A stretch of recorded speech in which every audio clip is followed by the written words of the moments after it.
Donc, je vais vous parler un peu du besoin d'un troisième mécanisme de description pour la douleur chronique. Je remercie beaucoup les organisateurs pour m'avoir financé mon voyage et tout, et pour me permettre d'être présent ici. Donc, contextualisons tout de suite. Donc, la douleur, ça peut être un symptôme ou une maladie. On en a déjà parlé. La douleur chronique peut être une affection liée au système nerveux. Ce qu'on comprend maintenant quand on parle des non-récepteurs, comment notre système nerveux il traite cette douleur et comment il l'analyse. Quelques douleurs chroniques, pas toutes les douleurs chroniques, mais quelques douleurs chroniques doivent être vraiment traitées comme des maladies. Donc, tu peux être une haute tension ou tu peux être une... mais comme la majorité des gens qui ont une haute pression, et ça peut être de traduire en douleur ou la douleur comme maladie, ce que j'ai comme j'ai déjà dit, comme douleur primaire. Comment ça se traduit en ce qui concerne le mécanisme de description? Symptômes et douleurs. Donc, on en a deux. On a les douleurs nociceptives. C'est une douleur qui provient des dommages réels menacés au tissu non nerveux et dû à l'activation des nocicepteurs. Et c'est l'activation, comme je viens de dire, des nocicepteurs. La douleur neuropathique, c'est la douleur causée par une lésion ou une maladie du système somatosensoriel du système nerveux. Donc, c'est clair que les deux nous suggèrent que la douleur est un symptôme. Donc, quand ils ont ces problèmes-là, les patients, comment ils vivent cette douleur. En mon opinion, je crois que c'est vraiment nécessaire. C'est nécessaire parce que le problème maintenant, c'est le problème de terminologie. Il y a de grands groupes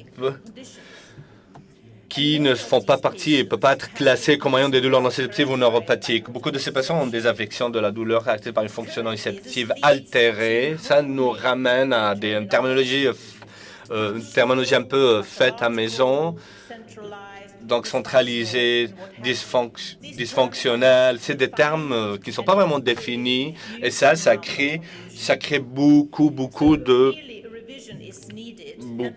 confusion et la révision, on a besoin de faire une révision, de mettre à jour un peu ces définitions parce que comme ça, il y a un peu de confusion. On a beaucoup travaillé avec une task force depuis longtemps et le premier résultat a été un peu d'améliorer un peu ces définitions du troisième mécanisme. Donc, la définition de douleur nociceptive comme la même, mais d'ajouter un troisième nociplastique, algopathique ou nocipathique, douleur nocipathique. Donc, c'est des douleurs qui arrivent des nocicepteurs altérés, malgré qu'il n'y ait pas vraiment une preuve claire qu'il y a des dommages sur les tissus ou qu'il y a une activation des nocicepteurs périphériques. Donc, on a besoin, parce qu'on peut pas classifier toutes les douleurs et tous les patients dans ces trois définitions. Le journal en ce qui concerne les douleurs, cet article ici a été téléchargé, il a été le plus téléchargé durant la dernière année. Donc, il y a beaucoup d'intérêt. Ça démontre qu'il y a beaucoup d'intérêt. On était très contents que ça a été downloadé, que ça a été téléchargé beaucoup par les gens. Pourquoi on en a besoin? Parce qu'il y a un large groupe de patients qui ne rentrent pas sous ces critères pour en ce qui concerne les douleurs nociceptives ou neuropathiques. parce que parfois les tissus endommagés n'expliquent pas vraiment qu'est-ce qu'il y a derrière, n'expliquent pas la réaction du système nerveux. On a besoin, il y a la présence d'une très grande hypersensibilité, a été documentée. On a fait beaucoup de... L'hypersensibilité a été classifiée, documentée dans ces groupes de patients. Beaucoup de papiers scientifiques, de publications. Que vous voyez en bas, il y a beaucoup de références. Il y en a vraiment beaucoup, beaucoup, beaucoup. Et j'ai inclus... j'ai mis ça pour vous montrer que c'est basé sur des arguments scientifiques, que ça ne vient pas du ciel. On a fait beaucoup de tests. Il y a eu des tests quantitatifs en ce qui concerne le sensory test, les tests sensoriels. Les gens qu'on a testés, et ça veut dire que les patients dans ces groupes, ils sentent la douleur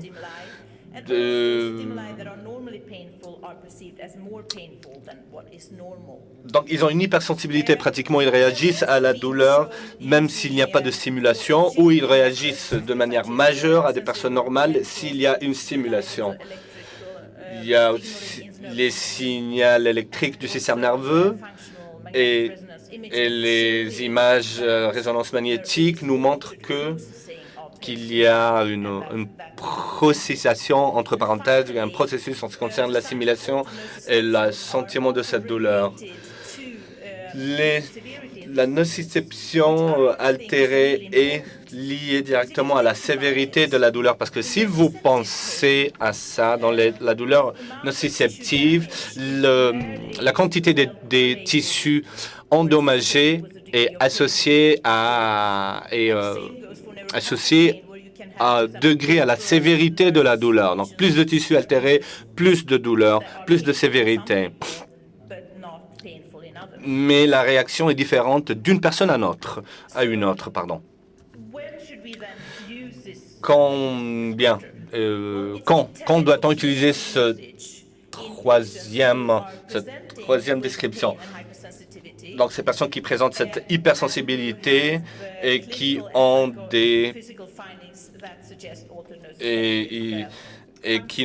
qui nous montrent clairement après des analyses qui ont des problèmes avec les nocicepteurs. Ça va, les personnes avec de la syndrome CRPS, syndrome des douleurs complexes locales, ou des douleurs surtout le dos, ou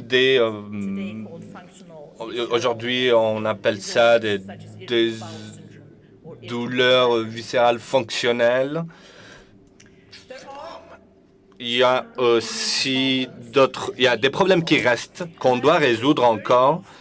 Et souvent les patients, ils commencent avec une douleur nociceptive. Et le bombardement constant de douleur, des informations au système nerveux vont vers le système central et qui change aussi sa manière, qui va être affecté. Donc, il y a une désinhibition, une facilitation, et il va un peu court-circuiter, si on peut dire, le système central du cerveau, et il ne va pas réagir, il ne va pas déclencher les mécanismes pour inhiber la douleur. Voilà ce qui se passe. Quand doit-on dire que le patient a une douleur nociceptique et quand ça se transforme en algopathique, en nociceptique douleur? Durant les périodes où la personne peut avoir les deux, il n'y a rien de bizarre sur ça. Beaucoup de patients ont des douleurs nociceptiques ou neuropathiques, donc algopathiques ou tous ces types de douleurs ensemble. Mais on doit réussir à définir quand il y a cette transition, quand un type de douleur se termine et l'autre type de douleur commence. Bon, c'est un travail en cours. Donc, dans notre task force, on est en train de travailler avec des critères cliniques très, très utiles pourra arriver à des résultats. Pourquoi troisième mécanisme peut être important.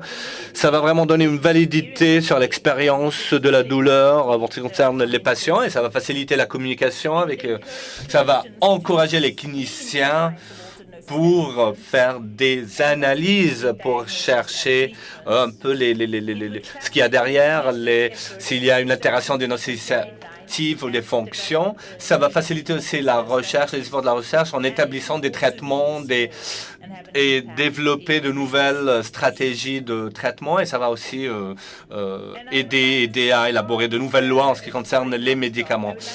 Je ne vais pas recommencer, je me suis trompé. Je vais terminer avec cette question. Oui. Avec cette task force, on est en train de décider quel est le terme, la terminologie qu'on veut utiliser. Maintenant, on a deux candidats, nociplastique ou algopathique. Lequel, je vais vous demander, lequel vous croyez sera plus approprié entre les deux, nociplastique ou algopathique? Lequel vous plaît le plus?